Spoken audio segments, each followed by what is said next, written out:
अंदाजा लगाइए एक व्यक्ति अपने जीवन काल में ज्यादा से ज्यादा कितनी पढ़ाई कर सकता है।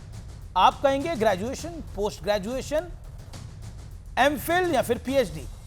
इससे भी ज्यादा होगा तो एक आध डिग्री और हासिल कर सकता है, क्योंकि इस दौरान औसतन आयु 40 के पार हो जाएगी।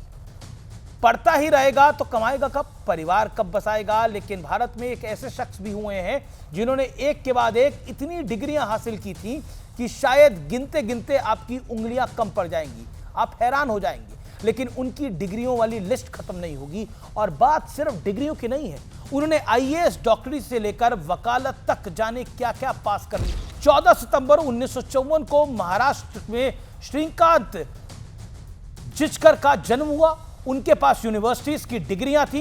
श्रीकांत 26 साल की उम्र में देश के सबसे कम उम्र के विधायक बने।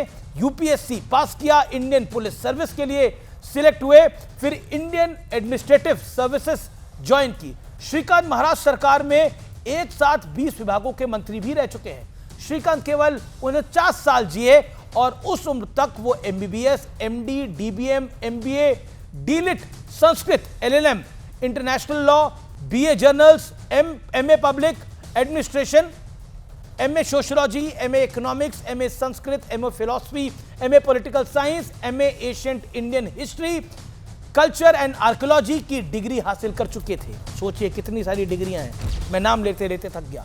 इसके अलावा 1978 में आईपीएस, 1980 में आईएएस और फिर विधायक, मंत्री और राज्यसभा सांसद भी बने। श्रीकांत इस दुनिया में आए, बेहिसाब ज्ञान अर्जित किया, बड़े बड़े पद हासिल किए और फिर 49 यानी 49 ईयर्स में की उम्र में सबको अलविदा कहकर चल दिए। कुछ जीव होते ही ऐसे। श्रीकांत जिचकर की बेटी मैथिली जिचकर ने सोशल मीडिया पर अपने पिता का विजिटिंग कार्ड शेयर किया। देखिए विजिटिंग कार्ड में पूरे एक पोर्शन में जिचकर की डिग्रियां और पदों का ब्यौरा लिखा हुआ है। 2 जून 2004 को श्रीकांत जिचकर की सड़क हादसे में जान चली गई थी। नहीं तो हो सकता है कि वो कुछ और डिग्रियां, कुछ और पद हासिल कर लेते। श्रीकांत जिचकर को भारत का सबसे पढ़ा लिखा व्यक्ति कहा जाए तो शायद गलत नहीं होगा। श्रीकांत जैसे लोगों का दुनिया से इतनी जल्दी चले जाना सिर्फ उनके परिवार का नहीं बल्कि देश का नुकसान है। और वो होते तो ना जाने कितने लोगों को अपनी तरह बनाते, ना जाने कितने लोगों को ज्यादा से ज्यादा पढ़ाने के लिए मोटिवेट करते।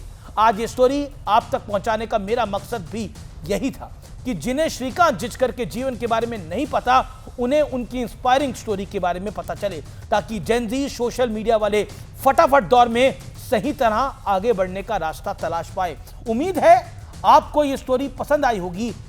अपने व्यूज मुझे जरूर बताइएगा और अगर आपके पास श्रीकांत जिचकर से जुड़ी कोई भी जानकारी है तो वो भी मेरे साथ साझा करना मत भूलिएगा।